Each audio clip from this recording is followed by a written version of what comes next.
صل على سيدنا ومولانا محمد وعلى سيدنا. ناظرین و سامعین، پروگرام یاد الہی میں روزانہ عظیم ہستیوں کے تذکارے پاک کیے جاتے ہیں، اور اس کے ساتھ ساتھ کچھ ایسے موضوعات پر گفتگو ہوتی ہے جن سے آپ کو رہنمائی حاصل ہوتی ہے. آج سیدنا مصعب بن عمیر رضی اللہ عنہ کے تذکارے پاک ہوں گے. اس سے پہلے کتاب الشفا سے ایک وظیفہ، صفراوی بخار کا روحانی علاج. گرمی کی وجہ سے جو بخار ہو جاتا ہے، اس کا روحانی علاج میڈیسن کے ذریعے آپ علاج بھی کیجئے، روحانی علاج سماعت کر لیجئے. 2 روحانی علاج ہیں، لازمی ان کو آپ اپنے معمولات کا حصہ بنائیے. پہلا یہ سورۃ القدر، انا انزلناہ فی لیلۃ القدر، اس کو 21 مرتبہ پڑھیں، اول آخر تین مرتبہ درود پاک پڑھیں، اور 21 مرتبہ یہ پڑھ کر 3 مرتبہ درود پاک پڑھ کر مریض پر دم کر دیں. پانی پر دم کر کے پانی بھی مسلسل پلائیں مریض کو، انشاءاللہ بخار سے شفا ملے گی. دوسرا روحانی علاج یہ ہے سورۃ الاعراف،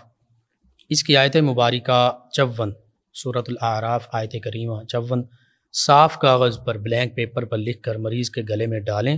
اور پانی پر دم کر کے پانی بھی پلاتے رہیں، انشاءاللہ اللہ تعالی شفا عطا فرمائے گا.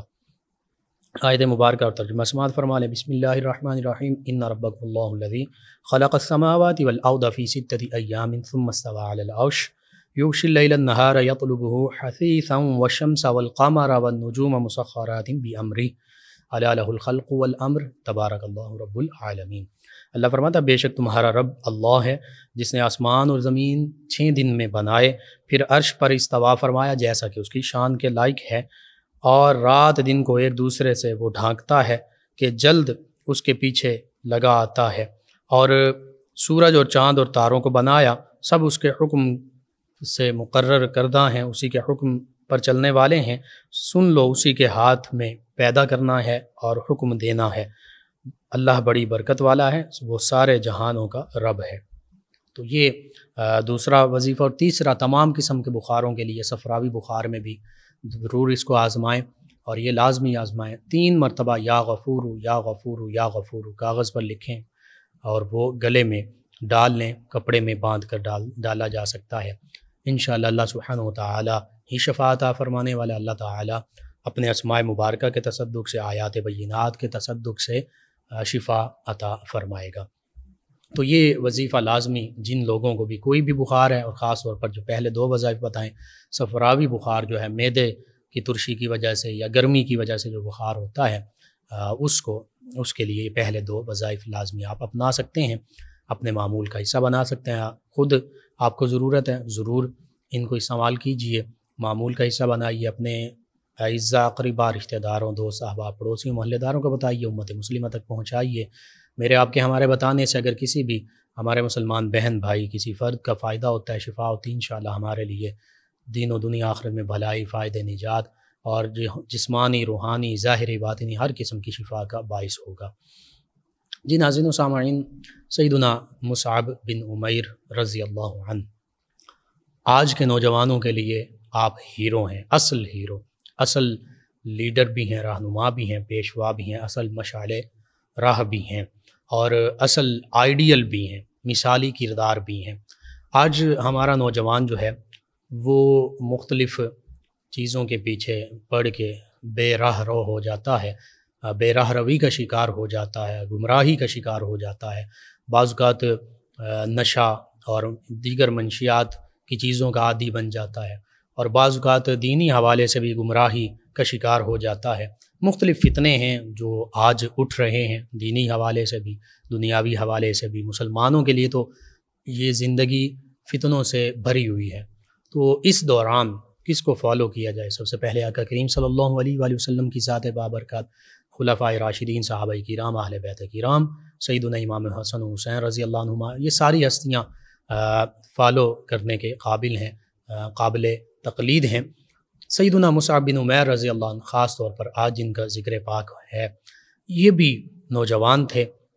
اور ان کی نوجوانی کی زندگی کیسی تھی، پھر اسلام لانے کے بعد ان کی زندگی کیسے بدلی، یہ آج کے ہمارے مسلمانوں کے لیے حقیقت میں ان کی حیات مبارکہ میں ایک سبق موجود ہے. کہ آج کے نوجوانوں کو کیسا ہونا چاہیے. سیدنا مصعب بن عمیر رضی اللہ عنہ کا پیروکار ہونا چاہیے. سیدنا مصعب بن عمیر رضی اللہ عنہ مکہ المکرمہ میں ولادت باسعادت ہوتی ہے اور قبیلہ بنو عبد الدار جو ہے اس کے آپ فرزند ہیں.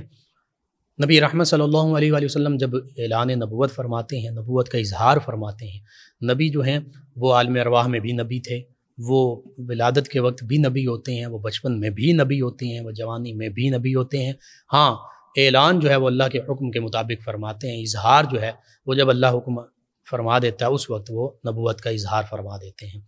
بہرحال نبی رحمت صلی اللہ علیہ وآلہ وسلم نے 40 سال کی عمر مبارکہ میں اظہار نبوت فرمایا. تو وہ خوش نصیب ہستیاں کہ جن کے دلوں کو اللہ سبحانہ وتعالی نے ازل سے پاکیزگی عطا فرمائی تھی اور جن کے قلوب انبیاء و مرسلین علیہم الصلاۃ و تسلیم کے بعد پوری کائنات میں تمام انسانیت میں سب سے بڑھ کر پاکیزہ تھے، ان کو اللہ سبحانہ وتعالی کے پیارے حبیب صلی اللہ علیہ وآلہ وسلم کی صحابیت کا شرف عطا ہوا. اور پھر مکہ المکرمہ میں ان نفوس قدسیہ نے، ان پاکیزہ قلوب، ان طہارت والی ہستیوں نے آقا کریم صلی اللہ علیہ وآلہ وسلم کے دست مبارکہ پر اسلام کو قبول کیا، اسلام کی دولت سے مشرف ہوئے. انہی میں ایک عظیم ہستی سیدنا مصعب بن عمیر رضی اللہ تعالی عنہ بھی ہیں. آپ خاندانی حساب سے دیکھا جائے تو پورے مکہ المکرمہ میں آپ کا خاندان بہت امیر بھی تھا. آپ کی والدہ مائدہ، ان کے پاس بڑی دولت تھی. آپ کی جو والدہ ہیں، آپ کے جو والد ہیں وہ آپ کے بچپن میں وصال کر گئے، فوت ہو گئے. تو اب والدہ ہی نے بڑی ناز و نعم سے آپ کو پالا اور دنیا جہاں کی تمام نعمتیں میسر تھیں. ایسا ہوتا کہ ایک ایک دن میں کئی بار آپ کپڑے تبدیل کیا کرتے، کم از کم ایک دن میں ایک سوٹ لازمی، یعنی کم از کم یہ ہوتا، ورنہ اس سے زیادہ بھی معاملات ہوتے. خوشبوئیں بہت اعلیٰ سے اعلیٰ قسم کی لگایا کرتے، کپڑا بہت دیدہ زیب، بہت خوبصورت، بہت قیمتی پہنا کرتے، اپنے استعمال کی ہر چیز بہت قیمتی رکھتے، اپنے آپ کو بڑا سجا کر سنوار کر رکھا کرتے. اور اللہ سبحانہ وتعالی کی طرف سے بھی حسن و جمال آپ کو حاصل تھا، اور پھر اللہ تعالیٰ نے باطنی حسن و جمال سے یوں نوازا کہ اسلام کی دولت آپ نے قبول کر لی. اور جس گلی سے آپ گزرتے، جس راستے سے گزرتے، لوگ آپ کو دیکھا کرتے، اشش کیا کرتے. یعنی نوجوانوں کے لیے، اس وقت کے جو عام نوجوان تھے ان کے لیے بھی آپ بڑی ایک دلکش نوجوان کے حامل تھے، اور وہ بھی آپ کو آئیڈیلائز کیا کرتے تھے. اس کے بعد جب آپ نے اسلام قبول کیا تو یکسر آپ کی جو زندگی ہے وہ بالکل یوں کہہ لیجیے 360 ڈگری کے حوالے سے چینج ہو گئی، تبدیل ہو گئی. وہ ناز و نعم جس میں آپ پلے بڑھے تھے، وہ قیمتی لباس، وہ قیمتی خوشبوئیں، اور وہ آپ کے حسن و جمال کے چرچے، وہ اس طرح سے تبدیل ہوئے کہ آپ نے جب اسلام قبول کیا بالکل سادہ لباس پہننا شروع کر دیا. حتیٰ کہ ایک موقع ایسا بھی آیا کہ کریم صلی اللہ علیہ وآلہ وسلم صحابہ کرام جب ان کے درمیان آپ بیٹھے ہیں تو کھردرا سا لباس آپ نے پہنا ہوا ہے، اور پھر آپ پر جو مظالم کیے گئے، وہ جو مظالم آقا کریم صلی اللہ علیہ وآلہ وسلم کے سامنے بیان کیے گئے تو نبی رحمت صلی اللہ علیہ وآلہ وسلم کی چشمان مبارکہ سے بھی آنسو بہنے لگے، صحابہ کرام علیہم رضوان کی آنکھوں سے بھی آنسو بہنے لگے کہ اتنا ایسا نوجوان کہ جس کی زندگی یوں ہوا کرتی تھی کہ ہر قسم کی آسائشیں بھی میسر تھیں، اور پورے مکہ المکرمہ میں نوجوان ان کو دیکھا کرتے تھے کہ ان کا لباس کیسا ہے، ان کے جوتے کیسے ہیں، یہ خوشبوئیں کیسی استعمال کرتے ہیں، ان کے زندگی گزارنے کے جو لمحات ہیں وہ کیسے گزرتے ہیں. تو آج وہی نوجوان جو ہیں صرف اور صرف اللہ کی رضا کی خاطر اور اسلام کی خاطر وہ اپنے گھر والوں کے مظالم کو بھی برداشت کر رہے ہیں، وہ کفار کے مظالم کو بھی برداشت کر رہے ہیں. انہوں نے وہ ناز و نعم، وہ آسائشیں، وہ لگژریز بھی چھوڑ دی ہیں کہ جو نوجوانوں کا اور خود ان کا خاصہ تھا. اور آج بھی ہم دیکھتے ہیں تو نوجوان جو ہیں، ہمیں مسلمانوں کو بحیثیت مسلمان بھی اللہ سبحانہ وتعالی نے ہر نعمت عطا فرمائی ہے، تمام آسائشیں عطا فرمائی ہیں، اور ہماری زندگیاں بھی عام زندگیاں یوں ہی گزرتی ہیں. ہم چاہتے ہیں کہ ہم قیمتی سے قیمتی، اچھے سے اچھا لباس پہنیں، اچھے سے اچھی ہم خوشبوئیں استعمال کریں، اسی طرح دیگر جتنی ضروریات زندگی ہیں یا آسائشیں ہیں وہ اچھی سے اچھی ہوں، قیمتی سے قیمتی ہوں، لوگ ہمیں دیکھیں اور کہیں کہ بہت بڑا اور بہت اونچا سٹیٹس ہے. تو یہاں پر دیکھیے سیدنا مصعب بن عمیر رضی اللہ عنہ جن کے پاس حقیقت میں بہت بڑا سٹیٹس تھا، امیر بھی تھے، ساری آسائشیں بھی تھیں، لیکن جیسے ہی اسلام کو قبول کیا تو ان آسائشوں کو بھی خیر باد کہہ دیا۔ یہ اسلام کی تعلیمات ہیں۔ اسلام ان چیزوں سے منع نہیں کرتا، نیک جائز ذرائع سے اگر یہ چیزیں حلال ذرائع سے حاصل کی ہوں بالکل منع نہیں ہے۔ اللہ سبحانہ و تعالیٰ کے پیارے حبیب صلی اللہ علیہ وسلم نے فرمایا کہ اللہ تو خوبصورت ہے اور اللہ تعالیٰ خوبصورتی کو پسند فرماتا ہے۔ اگر اللہ تعالیٰ کی نعمت کے اظہار کے طور پر قیمتی لباس پہنا جائے، یہ چیزیں استعمال کی جائیں اور تکبر نہ آئے تو پھر یہ بالکل جائز ہیں، کہیں منع نہیں ہے اسلام میں بھی۔ لیکن اگر تکبر آ جائے اور پھر حرام ذرائع سے حاصل کی جائیں تو پھر یہ بالکل ناجائز ہیں، ممنوع ہیں، پھر ان کی اسلام اجازت نہیں دیتا۔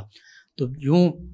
سیدنا مصعب بن عمیر رضی اللہ عنہ جب اسلام قبول کرتے ہیں، والدہ نے چونکہ ابھی نوجوان تھے، والدہ نے گھر میں ان کو قید کر دیا، رسیوں سے باندھ دیا، اور پھر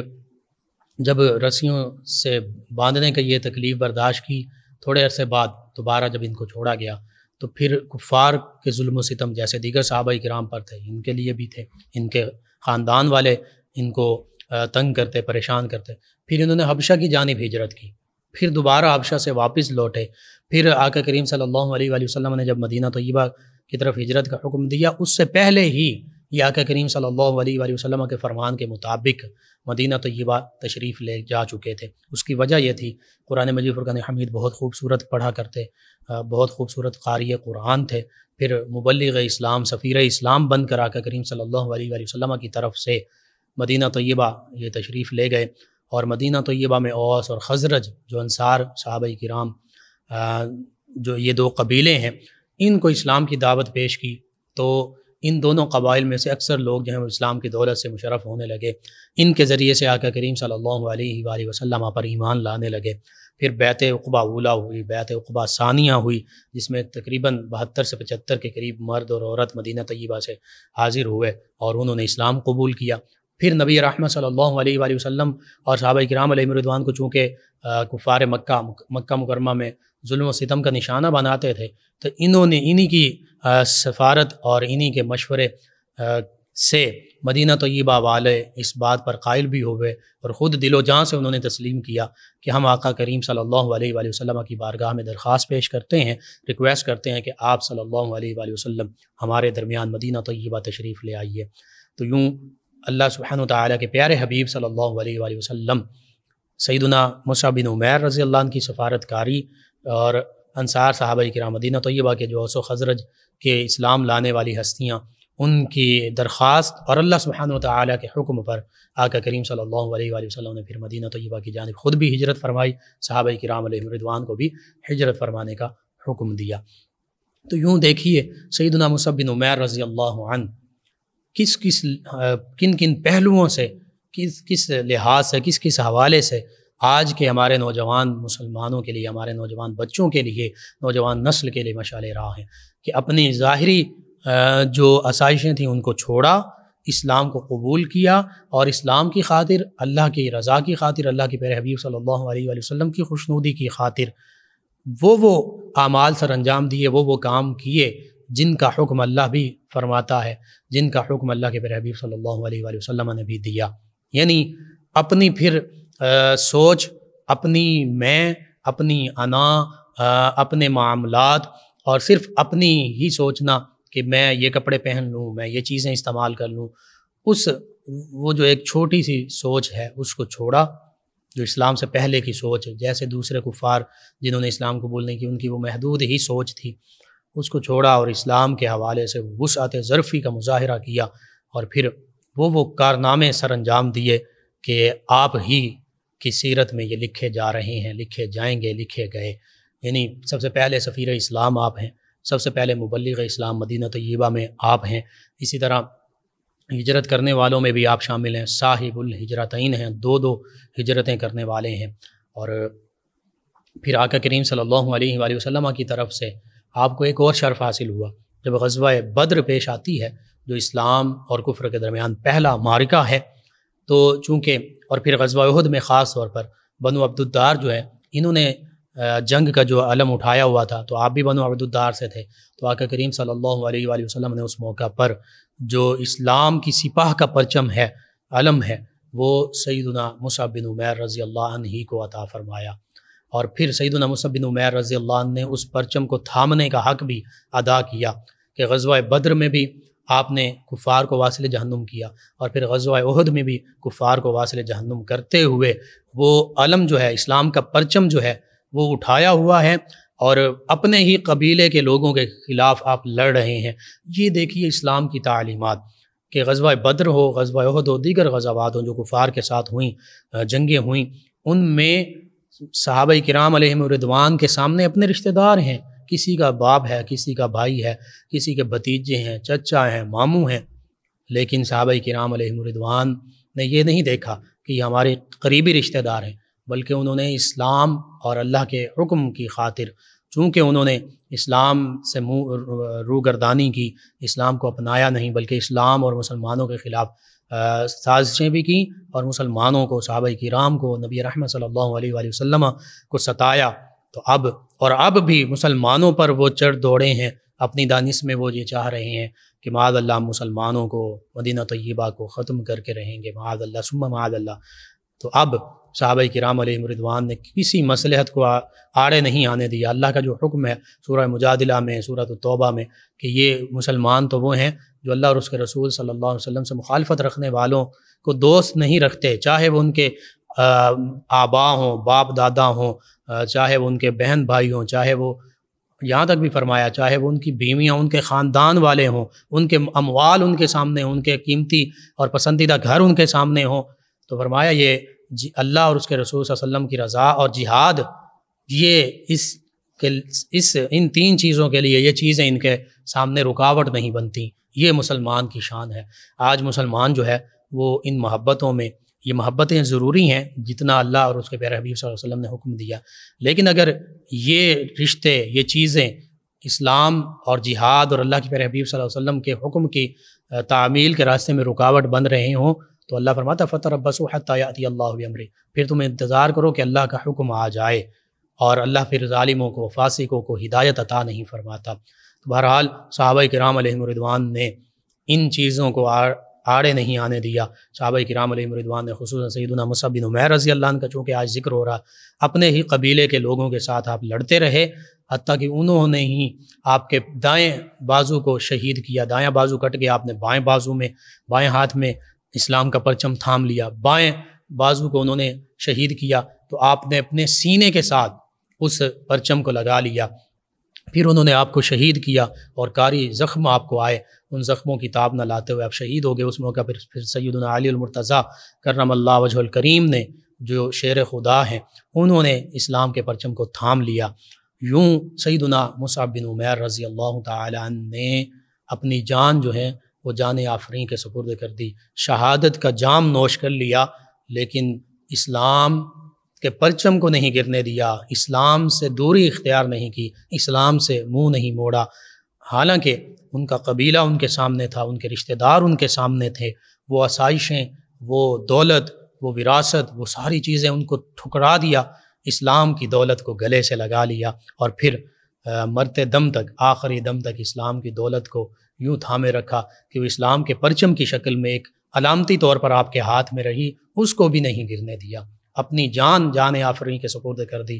لیکن اسلام پر حرف نہیں آنے دیا، اسلام سے روگردانی نہیں کی۔ یہ صحابہ کرام علیہم رضوان کی عظمت، رفعت اور شان ہے کہ صحابہ کرام علیہم رضوان، اللہ خود فرماتا، گواہی دے رہا ہے، اشداء علی الکفار، کہ نبی رحمت صلی اللہ علیہ وآلہ وسلم کے جو صحابہ ہیں یہ کفار کے مقابلے میں سخت جان ہیں، یہ کفار پر شدید ترین ہیں، ان پر قہر بن کر ٹوٹتے ہیں، ان سے ڈرنے والے نہیں ہیں، ان سے لڑنے والے ہیں۔ ہاں، رحماء بینہم، صحابہ کرام علیہم رضوان آپس میں بڑے رحم دل ہیں، آپس میں بڑی محبت فرمانے والے ہیں۔ میثاق مدینہ، مواخات مدینہ، اس کی مثال ہمارے سامنے موجود ہے، پھر فتح مکہ، اس کی مثال ہمارے سامنے موجود ہے کہ جنہوں نے اسلام قبول کر لیا، صحابہ کرام علیہم رضوان نے کیسے ان کو گلے لگایا، یہ ساری مثالیں ہمارے سامنے موجود ہیں۔ سیدنا مصعب بن عمیر رضی اللہ عنہ کا آج چونکہ تذکرہ پاک کیا گیا، تو آپ کی حیات مبارکہ آج کے نوجوانوں کے لیے حقیقت میں کمپلیٹ رول ماڈل ہے، کمپلیٹ زندگی گزارنے کا ضابطہ ہے، اور مکمل آئیڈیل ہیں آج کے ہمارے نوجوانوں کے لیے کہ آج کے نوجوانوں کو کیسی زندگی گزارنی ہے۔ اسلام کی خاطر اگر لگژریز بھی چھوڑنا پڑیں تو سیدنا مصعب بن عمیر رضی اللہ عنہ کی زندگی ہمارے سامنے، اسلام کی خاطر اپنے خاندان کو بھی چھوڑنا پڑے، سیدنا مصعب بن عمیر رضی اللہ عنہ کی زندگی ہمارے سامنے، اسلام کی خاطر اپنے وطن کو بھی چھوڑنا پڑے، مکہ المکرمہ کو سب سے پہلے انہوں نے چھوڑا ہے، مدینہ طیبہ گئے ہیں اور اسلام کی دعوت دیتے رہے ہیں، اور اسلام کو کیسے آگے لوگوں تک پہنچانا ہے، سیدنا مصعب بن عمیر رضی اللہ عنہ کی حیات مبارکہ ہمارے سامنے ہے، اور پھر اسلام کی خاطر اگر لڑنے کا وقت آئے تو پھر کیسے صف اول میں رہنا ہے، سیدنا مصعب بن عمیر رضی اللہ عنہ کی حیات مبارکہ ہمارے سامنے، غزوہ بدر و احد میں آپ سب سے آگے رہے، اور پھر اسلام کی خاطر جان کیسے قربان کرنی ہے، سیدنا مصعب بن عمیر رضی اللہ عنہ کی حیات مبارکہ ہمارے سامنے موجود ہے۔ تو اس لیے آج کی یہ ہستی، اگرچہ تمام صحابہ کرام علیہم رضوان ہمارے لیے مشعل راہ ہیں، لیکن خاص طور پر نوجوانوں کے لیے آج کی یہ ہستی بہت ہی بڑی مثال ہے، نور کا، روشنی کا مینارہ ہیں، اور اللہ سبحانہ وتعالی سے یہ دعا بھی ہے کہ اللہ تعالی ہمارے آج کے نوجوانوں کو، کہ جو بعض اوقات منشیات یا دیگر جرائم اور ان چیزوں کی طرف نکل جاتے ہیں یا دینی حوالے سے گمراہ ہو جاتے ہیں اور پھر بس آپس میں لڑنے کے سوا کوئی کام ہی ہمارے پاس نہیں ہوتا، ان کے لیے سیدنا مصعب بن عمیر رضی اللہ عنہ کی حیات مبارکہ مشعل راہ ہے۔ اللہ سبحانہ وتعالی سے دعا ہے اللہ تعالی مجھے، آپ کو، ہم سب کو، تمام مسلمانوں کو، بالخصوص ہماری نوجوان نسلوں کو، ہماری آنے والی نسلوں کو نبی رحمت صلی اللہ علیہ وآلہ وسلم، صحابہ کرام اور سیدنا مصعب بن عمیر رضی اللہ عنہ کے راستے پر چلنے کی توفیق عطا فرمائے، آمین۔ اللهم صل على سيدنا ومولانا محمد وعلى سيدنا۔ ناظرین سامعین، اس دوران ہمیں جوائن کیا عمران صاحب نے، نظر کمزور یہ کہتے ہیں ہوتی جا رہی ہے اور کوئی مجرب وظیفہ بتا دیں۔ جی، اس کے لیے میں عرض کرتا ہوں، ایک تو اسمد سرما جو ہے وہ آپ استعمال کیجئے، نبی رحمت صلی اللہ علیہ وآلہ وسلم نے خود حکم بھی دیا اور خود استعمال بھی فرمایا ہے اسمد، لیکن کوشش کیجئے کہ بالکل صحیح اصلی اسمد سرما ہو، کیونکہ پتہ ہے ہر چیز جو ہے وہ 2 نمبر بھی بنا کر بیچی جا رہی ہے۔ اسمد سرما منگوائیے، کوشش کیجئے مدینہ طیبہ سے مل جائے، زیادہ بہتر ہے، وہ آنکھوں میں لگائیے۔ دوسرا، نبی رحمت صلی اللہ علیہ وآلہ وسلم کے اسم مبارکہ آئے درود پاک بھی پڑھیے، اور انگوٹھے جو ہیں چوم کر یہ آنکھوں پر لگا لیجئے، انشاءاللہ نظر کمزور نہیں ہوگی۔ اور تیسرا، یا نورو یا یہ بھی، اور یا ظاہرو، ان دونوں اسماء مبارکہ کی، اللہ تعالیٰ کے اسماء مبارکہ، ان کی کثرت کیجئے، اللہ سے دعا کیجئے، انشاءاللہ اللہ تعالیٰ بہتری فرما دے گا۔ ناظرین سامعین، ان کے علاوہ ہمارے ساتھ ہیں اسد صاحب فیصل آباد سے، کہتے ہیں السلام علیکم سر۔ جی وعلیکم السلام۔ کہتے ہیں سر، جب بھی وضو کرتے ہیں تبھی ڈراپس آتے ہیں، قطرے آتے ہیں، پلیز اس کا کوئی وظیفہ بتا دیں، شکریہ۔ جی، ایک تو آپ اس کا علاج کروائیے کسی اچھے ڈاکٹر یا حکیم سے، اور دوسرا اس میں یہ ہے کہ اگر یہ مسلسل ایسا معاملہ ہے تو پھر یہ شرعی عذر ہے، بیماری کے طور پر ہے، تو اس میں شریعت کی طرف سے اتنی رخصت ہے، یہ ری ہوا کا معاملہ ہو یا اس طرح قطرے آنے کا معاملہ ہو یا خواتین کے حوالے سے لکوریا اور دیگر معاملات ہوتے ہیں، حیض اور نفاس کے علاوہ استغاثہ، اس کے یہ حیض اور نفاس کے علاوہ جو بیماری کا خون یا اس طرح کے معاملات کے علاوہ ہے، اس میں یہ ہے کہ ایک نماز کے لیے ایک مرتبہ وضو کیجیے، نماز پڑھ لیجیے، آپ کے لیے رخصت ہے شرعی مجبوری کی بنا پر، پھر دوسری نماز کے لیے پھر وضو کیجیے، نماز پڑھ لیجیے، لیکن ساتھ علاج لازمی آپ کیجیے، اور درود پاک کی کثرت کیجیے ایک، اور یا شافی الامراض اس کی کثرت کیجیے، اللہ تعالیٰ شفا عطا فرمائے گا۔ افتخار ڈوگر صاحب ہیں، بابا نونا صاحب ہیں، غلام رسول صاحب، علی عباس صاحب ہیں، احمد ڈوگر ہیں، غلام حسین ڈوگر ہیں، 208 شخص ہے، آپ کا شکریہ، ہمارے ریگولر لسنرز میں آپ شامل ہیں۔ ایک اور ہمارے لسنر ہیں سید حسنین صاحب، کہتے ہیں السلام علیکم۔ جی وعلیکم السلام۔ کہتے ہیں کہ میرے نانا ابو کو کینسر ہے، آپریشن بھی کروایا ہے لیکن کینسر پھیل گیا، اور آپریشن میں شدید درد ہوتا ہے اور علاج سے کوئی فرق نہیں ہوتا، کہتے ہیں کہ کوئی وظیفہ بتا دیں اور ان کے لیے دعا بھی کر دیں۔ جی، اللہ تعالیٰ انہیں بھی، تمام مریضوں کو بھی شفا عطا فرمائے۔ اور اس کا میں وظیفہ اور علاج بتا دیتا ہوں، تمام لا علاج بیماریوں کے لیے، بالخصوص کینسر کے لیے یہ روحانی علاج ہے۔ اپنے نانا ابو جہاں بھی اگر وہ ایڈمٹ ہیں وہیں پر موبائل میں سورہ رحمان جو ہے وہ آپ ڈاؤن لوڈ کر لیجئے، فیڈ کر لیجئے، سورۃ الرحمان کسی بھی اچھے قاری صاحب کی آواز میں، قاری عبدالباسط ہیں، مصری کوئی قاری ہیں، یا قاری سید صداقت علی ہیں، قاری خوشی محمد صاحب ہیں، ان کی آواز میں وہ ان کو صبح اور شام 3 مرتبہ سنوائیے، صرف تلاوت، بہت ہی توجہ کے ساتھ وہ سنیں، یکسوئی کے ساتھ سنیں، اور پھر ساتھ پانی کا ایک گلاس رکھیں، اس میں پانی رکھیں۔ جب 3 مرتبہ سن لیں، اللہ اللہ کا ذکر ورد جو ہے وہ دل میں ساتھ کرتے رہیں، اللہ ہی کو یاد رکھیں، اور یکسوئی کے ساتھ تلاوت قرآن سورہ رحمان جو ہے اس کو سننا ہے۔ 3 مرتبہ سننے کے بعد 3 ہی مرتبہ پانی پر اللہ کا نام لے کر اللہ اللہ اللہ پڑھ کر دم کر دیں اور وہ پانی پی لیں۔ صبح اور شام یہ روحانی علاج کریں انشاءاللہ، اور اللہ سے دعا بھی مانگیں انشاءاللہ۔ اللہ سبحانہ و تعالی کینسر سے لاعلاج بیماریوں سے شفا عطا فرمائے گا۔ تو یہ آپ کے لیے بھی ہے، دیگر تمام مسلمانوں کے لیے، کہ اگر کوئی لاعلاج مرض میں مبتلا ہیں، کینسر ہے، فالج ہے، کوئی بھی معاملہ ہے، تو یہ بہت ہی مجرب عمل ہے، اور حقیقت یہ ہے کہ اللہ سبحانہ وتعالی کے کلام میں، قرآن مجید فرقان حمید میں شفا ہی شفا ہے۔ وَنُنَزِّلُ مِنَ الْقُرْآنِ مَا هُوَ شِفَاءٌ وَرَحْمَةٌ لِلْمُؤْمِنِينَ۔ اللہ فرماتا ہے یہ قرآن مجید فرقان حمید تو وہ کتاب ہے، اس میں شفا ہی شفا ہم نے نازل فرمائی ہے، اور یہ رحمت ہے، لیکن ہے صرف مومنوں کے لیے، ایمان والوں کے لیے، جو اللہ پر کامل ایمان رکھتے ہیں ان کے لیے رحمت بھی ہے، ان کے لیے شفا بھی ہے۔ تو کامل ایمان رکھتے ہوئے، یقین رکھتے ہوئے اس کو کیجیے، انشاءاللہ اللہ تعالیٰ شفا عطا فرمائے گا۔ جی ناظرین و سامعین، آپ کا بہت شکریہ، آپ ہمیں اپنے فیڈ بیک سے آگاہ کرتے ہیں۔ پروگرام کا وقت آج کا ختم ہوا چاہتا ہے، انشاءاللہ کل صبح دوبارہ آپ سے ملاقات ہوگی پروگرام یاد الہی میں۔ اپنے میزبان محمد لقمان رضا اور ہماری ٹیم کو اجازت دیجیے، اللہ نگہبان۔ اللہم صل علی سیدنا و مولانا